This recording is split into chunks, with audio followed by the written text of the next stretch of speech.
महोदय जी, आपने मुझे इस विषय पर बोलने का मौका दिया। कुछ दिनों पहले हम राम मनोहर लोहिया अस्पताल गए थे। पुलिस लाठीचार्ज में घायल दिल्ली की उस छात्र की स्थिति जानने के लिए जो आईसीयू में अपनी जिंदगी की सबसे बड़ी लड़ाई लड़ रही है।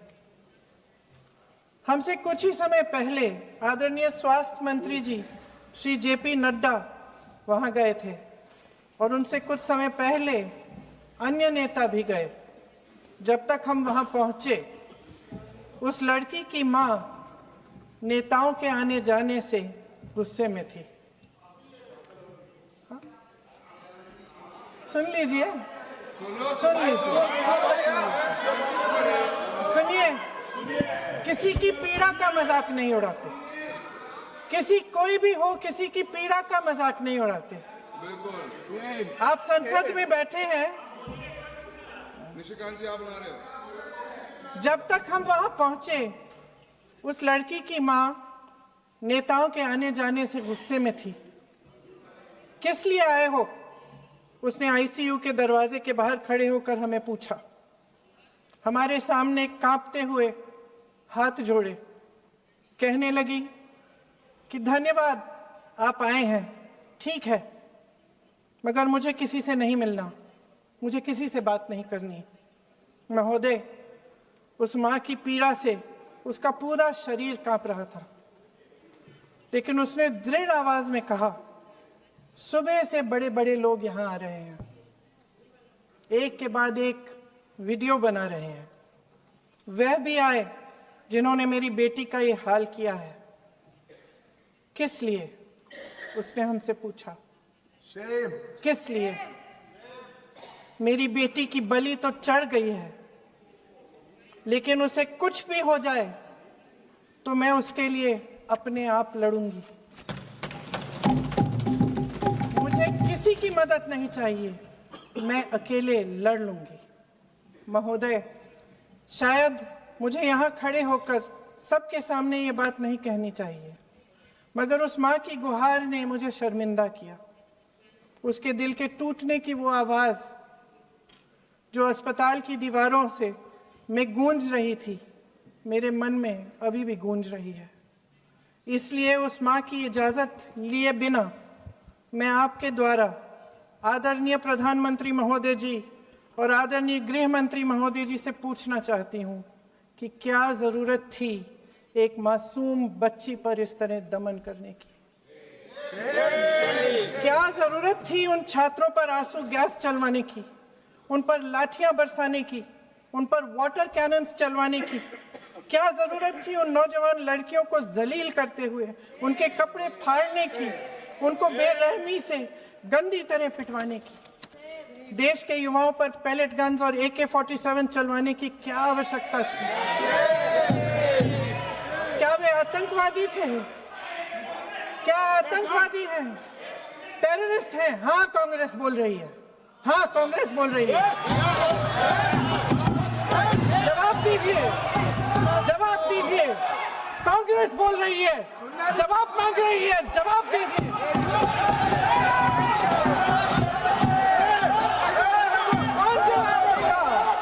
कौन जवाब देगा? गृह मंत्री जी जवाब देंगे। किसने ऑर्डर दिया? किसने ऑर्डर दिया पैलेट गन्स चलाने के लिए? किसने ऑर्डर दिया? आपके माध्यम से मैं पूछती हूँ अध्यक्ष महोदय, किसने ऑर्डर दिया? प्रधानमंत्री जी ने दिया? गृह मंत्री जी ने दिया? जवाब देंगे? पूरा देश पूछ रहा है, सिर्फ कांग्रेस पार्टी नहीं पूछ रही है, पूरा देश पूछ रहा है। अध्यक्ष महोदय, देश के माता पिता पूछ रहे हैं, छात्र पूछ रहे हैं, अध्यापक पूछ रहे हैं, पूरा देश आज ये पूछ रहा है। और आपकी जिम्मेदारी बनती है कि आप इस सवाल का जवाब दें। क्यों डरते हैं आप इस देश के नौजवानों से? क्यों डरते हैं आप इस देश की बुलंद आवाज से? और उस आवाज को दबाने का हक आपको किसने दिया है? महोदय, ये सदन यहाँ बैठे हुए सांसदों की जागीर नहीं है, ये इस देश की अमानत है। यहाँ बैठे हम सब इस देश की जनता, इस देश के युवाओं, बुजुर्गों, गरीबों, अमीरों और सब धर्मों, सब वर्गों के देशवासियों के सेवक हैं। हम उनके प्रतिनिधि हैं और ये सत्ता हमें उन्होंने ही दी है। इस देश का संविधान हमारी सर आंखों पे, इस देश का लोकतंत्र सर्वोपरि है। इसे ध्वस्त करना पाप है।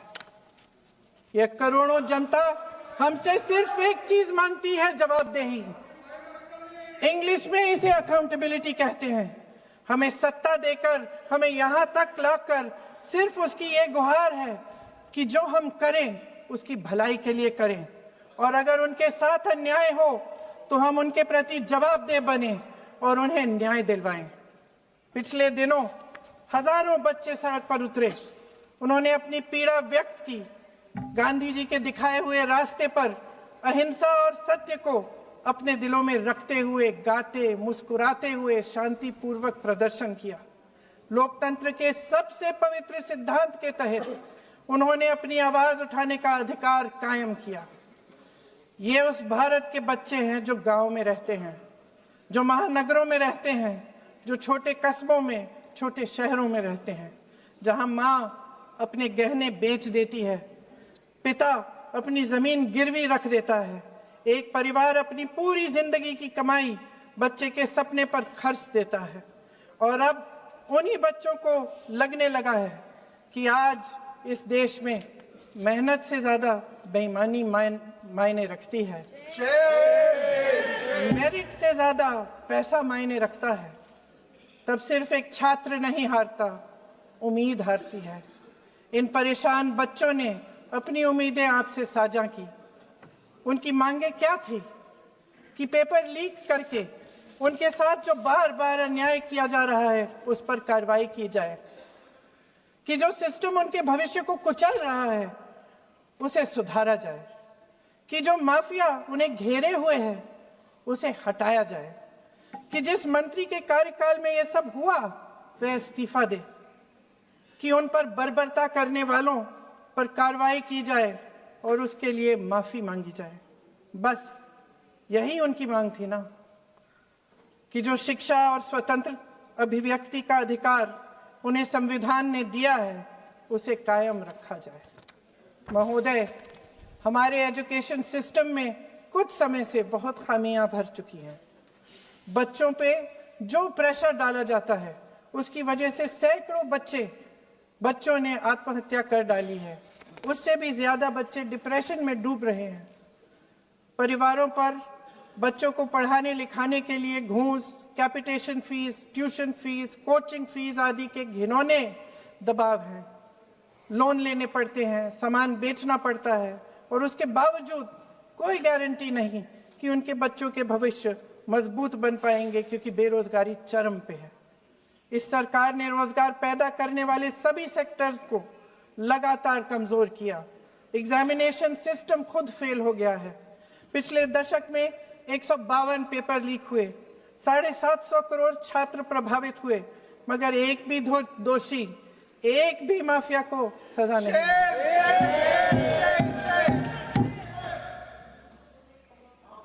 हमारे एजुकेशन में आरएसएस के प्रचारकों को भर भर कर उसे खोखला बना दिया है। जबरदस्ती एनटीए बनवाकर सिस्टम का केंद्रीकरण करके उसे और भी उलझा दिया। देश के कुल बजट में, हाँ जी जबरदस्ती, आपने अभी अभी सुना तमिलनाडु के हमारे साथी क्या कह रहे थे। देश के कुल बजट में एजुकेशन बजट की हिस्सेदारी हर साल बढ़ाने की बजाय घटती जा रही है। 1.4 लाख करोड़ रुपया का पूरा बजट एजुकेशन बजट है और 1.32 लाख करोड़ सिर्फ नीट देने वाले 22 लाख बच्चों के परिवारों से हर साल खींचा जाता है। एक और शर्मनाक आंकड़ा भी है। 1.4 लाख करोड़ रुपया हमारा पूरा एजुकेशन बजट और 16 लाख करोड़ रुपए जो मौजूदा सरकार ने बड़े उद्योगपतियों के लोन माफ किए हैं। सोचिए कि इस सरकार की प्राथमिकताएं क्या है। सच ये है अध्यक्ष महोदय कि जिस तरह अस्पताल में उस छात्रा की मां का विश्वास पूरे सिस्टम से हट गया है, उसी तरह देश के युवाओं का भरोसा इस पूरे सिस्टम से टूट चुका है। और जब इस तरह देश के भविष्य, हमारे युवा निराश होकर सरकार और सिस्टम से अपना भरोसा हटा देते हैं, तो उस भरोसे को फिर से बनाने के लिए सिस्टम के अंदर से जवाब नहीं ढूंढा जा सकता, उसके दायरे से बाहर निकलना पड़ता है, नए सिरे से ठोस प्रयास करने पड़ते हैं। अफसोस की बात यह है अध्यक्ष महोदय कि इतना हो जाने के बाद भी आदरणीय प्रधानमंत्री महोदय जी और उनके साथी इस सच्चाई को समझ नहीं पा रहे हैं। वे अभी भी ये सोच रहे हैं कि पीआर, नैरेटिव चेंज और पालतू मीडिया के सहारे एक बार फिर उनकी नैया पार हो जाएगी। परसों शिक्षा मंत्री जी ने शर्मनाक परिस्थितियों में अपना इस्तीफा दिया और कल यहीं मकर द्वार पर मेरे सत्ता पक्ष के सांसदों ने जिंदाबाद के नारे चिल्लाते हुए उनका संसद में ऐसे स्वागत किया जैसे मानो कोई सुपरस्टार पहुंच गए हैं। विडंबना देखिए महोदय, जब भूतपूर्व शिक्षा मंत्री को मुकुट पहनाया जा रहा था, स्वागत हो रहा था उनका, तब महाराष्ट्र में एक परिवार पेपर लीक पीड़ित अपनी बेटी की आत्महत्या का शोक मना रहा था। आपकी सरकार ने देश के करोड़ों छात्रों को क्या संदेश दिया? आपको किस बात का गौरव है, किस बात का अभिमान है? ये कौन सा अहंकार है? जहां आंखों में शर्म होनी चाहिए, वहां बेशर्मी और स्वागत के नगाड़े बजाए रह रहे हैं। एक तरफ मातम है, दुख है, यहां फूल माला डाल रहे हैं।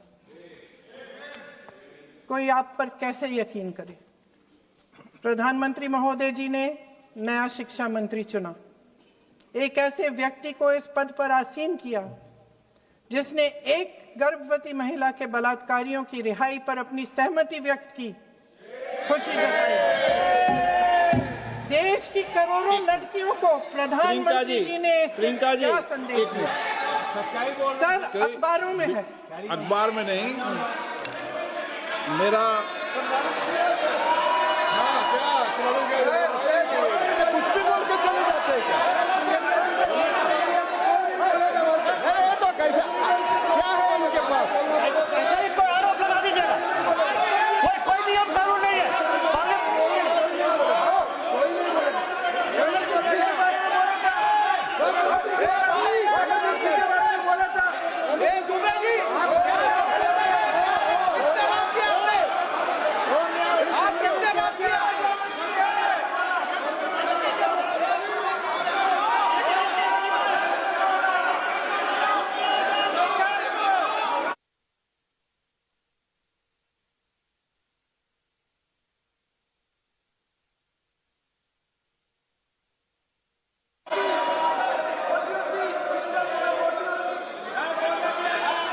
अध्यक्ष महोदय जी, जो श्रीमती प्रियंका वाड्रा गांधी जी बोल रही थी, तो बीच में उनके वहाँ से भी टोका टोकी पहले भी हुए, हमारे यहाँ से भी हुए थे। अभी हम लोग तो शांति से सुन रहे हैं, लेकिन जो अभी अभी हमारे वर्तमान नए शिक्षा मंत्री को जो उन्होंने टिप्पणी की, कैरेक्टर असैसिनेशन है एक तरीके से संसद में, और इस तरीके के भाषा हम उम्मीद नहीं करते हैं। मैं इसमें प्रहलाद जोशी जी ने भी खुद कहा है, एक तो उन्होंने प्रियंका जी ने जो गलत बात कही है रिकॉर्ड पे, उसको रिकॉर्ड से हटा दिया जाए। दूसरा इस तरह का भाषा का इस्तेमाल ना करें। आपने डिबेट से पहले आपने अपील किया कि संसद में डिबेट का स्तर को नहीं गिराने चाहिए। उनके पार्टी के वो सीनियर लीडर है, वो पहली बार चुन के आए हैं, मगर उनके पार्टी में सीनियर है। जिम्मेदारी के साथ बोलना चाहिए। अगर पूरा ऑथेंटिकेट नहीं कर सकते हैं तो मैं ये मानता हूं कि उनको क्षमा मांगना चाहिए सदन से।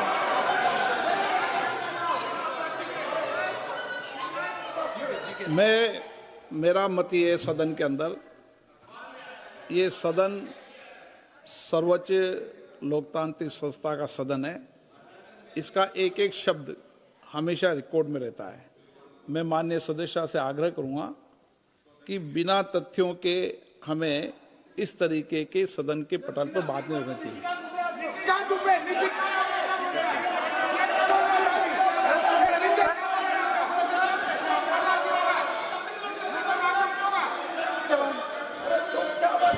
ये तो डिलीट कर दिया, लेकिन आगे भी वो भी डिलीट करा सर।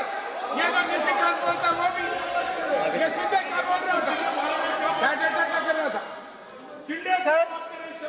सर जो प्रहलाद जोशी जी ने बिल्किस बानो के बलात्कारियों की रिहाई पर जो बयान दिए, उसका प्रमाण मैं आपको दे दूंगी, मैं भेज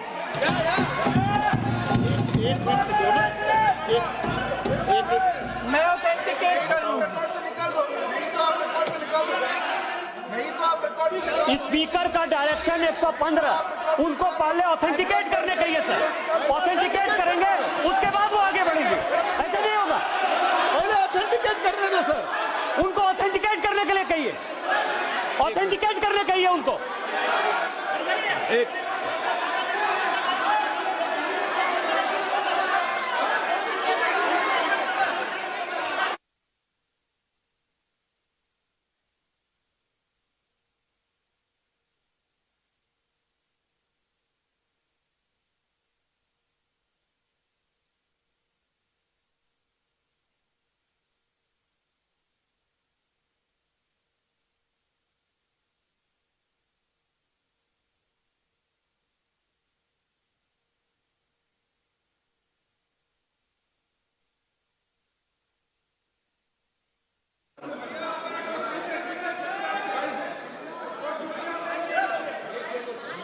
आप उनको बोलने दो, आप मत करो डिस्टर्ब। मैं एक विषय बता दूं, एक मिनट बताऊं।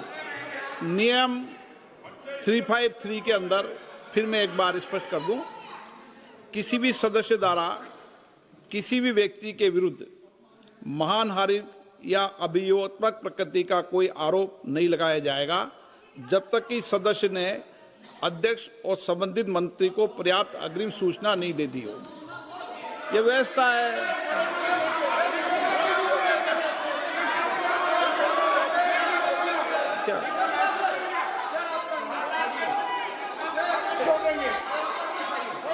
House, ma'am, the same house, Honorable Shrikant Bey told, still that is in the record about Indira Gandhi ji. Still that is in the record. Still that is in the record. Sir, you are not removed, sir. बोलो, आप भी बोल लो। Sir, केसी वेणुगोपाल जी ने जो नाम लिया है और मैं नेहरू जी के बारे में जो बात कहा है मैंने, सर, मैं उस पर कायम हूं और मैं किताब जो है ऑथेंटिकेट करने के लिए तैयार हूं। अय्याज थे नेहरू, अय्याज थे। मैं फिर दोबारा रिपीट कर रहा हूं, आई एम अगेन रिपीटिंग, यही फैक्ट है और वो किताब में ऑथेंटिकेट करके दे रहा हूं। I am authenticating that book.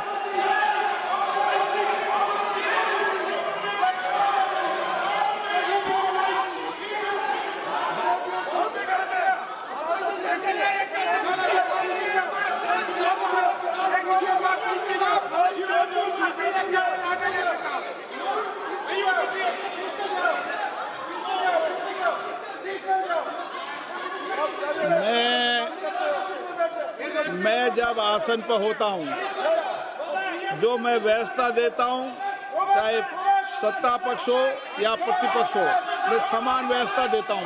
मैं जब आसन पर होता हूं,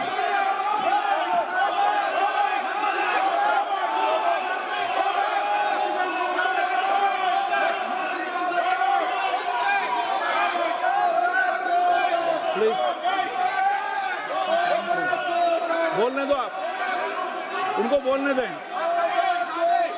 उनको बोलने दें। नो, अरे आप उनको नहीं बोलने देना चाहते? चलिए 114 प्लीज चाहिए। सर प्रियंका जी को ऑथेंटिकेट करना चाहिए और जो मिस इन्फॉर्मेशन कर रहे हैं, नहीं तो मिस इन्फॉर्मेशन के लिए कार्रवाई करना चाहिए सर। ये क्या कुछ भी बोल के चल सकते हैं क्या?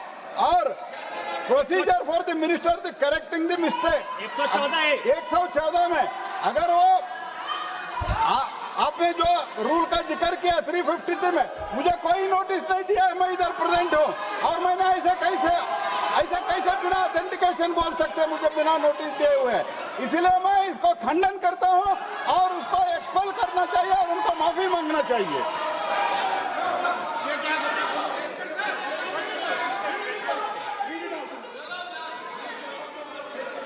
नहीं ये चैप्टर आगे नहीं बढ़ेगा सर। बिल पे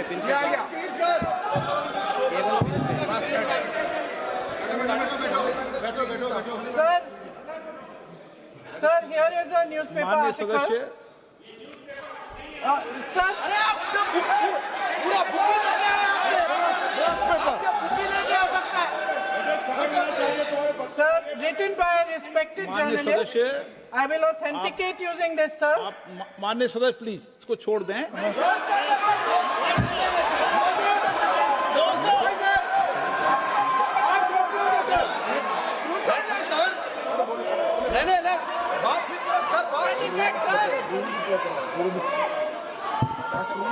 सर, अगर जोशी जी अपने बयान का इस खंडन कर विधेयक रहे पर ही हैं, चर्चा होगी। आप इस बयान का खंडन कर रहे हैं क्या नहीं, जोशी जी? माननीय से पूछेगा। सदस्य मैं आपसे फिर आग्रह कर रहा हूं, इस सदन में इस विधेयक पर ही चर्चा होगी, फिर भी नो, ये विधेयक का विषय नहीं है। आप नो, आप बोलो तो विधेयक पर बोलो, ये मेरी अपेक्षा आपसे। प्लीज सर, छोड़िए, ये रख दो। इस विषय को छोड़िए।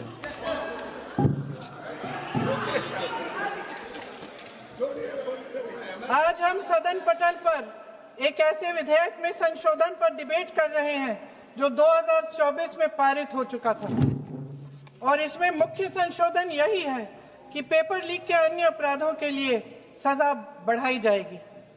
मगर जब से ये विधेयक पारित हुआ तब से अब तक इस सरकार ने एक भी अपराधी को सजा नहीं दी। आपने देखा है कि कल और परसों से फेस रिकॉग्निशन द्वारा प्रदर्शन करने वाले बच्चों के नाम और पते सार्वजनिक किए जा रहे हैं, मगर यही काम पेपर लीक करने वाले अपराधियों के लिए अभी तक नहीं किया गया। ना इस विधेयक में पेपर लीक रोकने के कोई ठोस कदम है। इससे देश के युवाओं का भरोसा कैसे बनेगा? अध्यक्ष महोदय, आदरणीय प्रधानमंत्री महोदय जी को आपके माध्यम से मैं कहना चाहती हूं कि शायद उन्हें अपने सलाहकार बदलने चाहिए। वे असलियत से एकदम टूट चुके हैं। नई कमेटियां बनाने से काम नहीं चलेगा। उनका अध्यक्ष चाहे कोई भी हो। राधा कृष्ण कमेटी भी व्यवस्था में सुधार लाने के लिए बनी थी। आज तक उसकी एक सिफारिश लागू नहीं हुई है और इस नई कमेटी में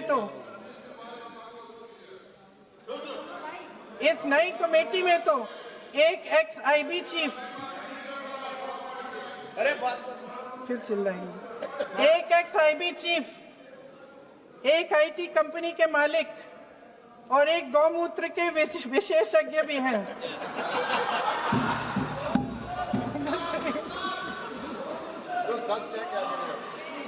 इन्हें शिक्षा के बारे में क्या पता जी? सर, सच है। आप आज मेरे से नाराज हो रहे हैं। मन मुस्कुरा लीजिए। तो आपने भी चुनाव लड़ा।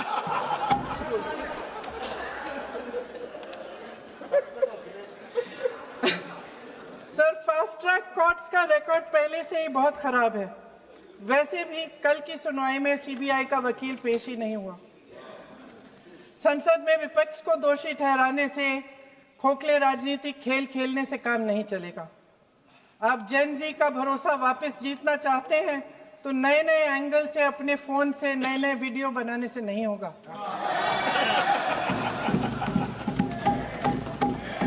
प्रधानमंत्री जी को कैमरे का एंगल नहीं, दिल का एंगल बदलना पड़ेगा। ये जेनरेशन जागरूक है, समझता है। झूठ पहचानने की उसकी अपार क्षमता है। इनका दिल और दिमाग जीतने के लिए आपको सच्चाई पर उतरना पड़ेगा। आपके शासन के चलते इस नौजवान पीढ़ी के साथ घोर अन्याय हुआ है, बर्बरता हुई है। इस सच्चाई को स्वीकार करिए। अपनी जिम्मेदारी से पीछे हटने से काम नहीं चलेगा। आदरणीय प्रधानमंत्री महोदय जी, आपको जिम्मेदारी लेनी पड़ेगी, ठोस कदम उठाने पड़ेंगे। शिक्षा विशेषज्ञों को इकट्ठा कीजिए, छात्रों, अध्यापकों, सभी स्टेक होल्डर्स को साथ लेकर अन्य विचारधाराओं के थॉट लीडर्स के साथ गहरी चर्चाएं करवाकर एक नई शिक्षा प्रणाली तैयार कीजिए। मौजूदा नेशनल एजुकेशन पॉलिसी में 8 महीने तो एग्जाम चलते हैं, अध्यापकों को पढ़ाने का समय नहीं मिलता। सिर्फ आरएसएस के लोगों से भरने की बजाय सिस्टम को शिक्षित, एजुकेटेड, उन्नत और उदार दृष्टिकोण के लोगों से भी भरिए, जिनकी योग्यता सिर्फ उनकी विचारधारा न हो।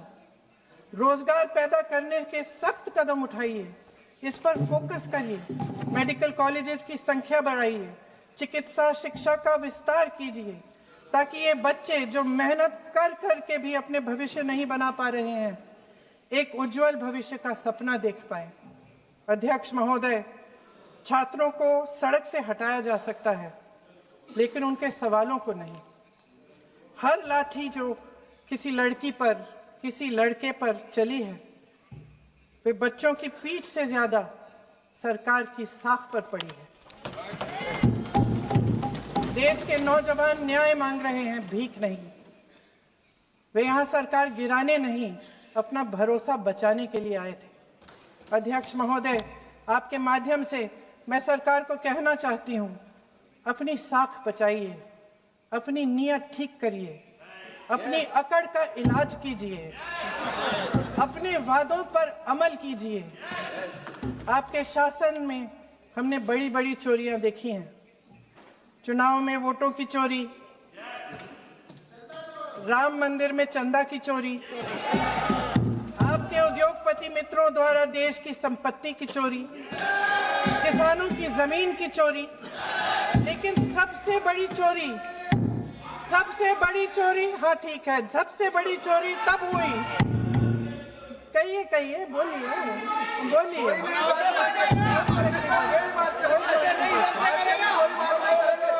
सुन लीजिए, शांति से सुन लीजिए,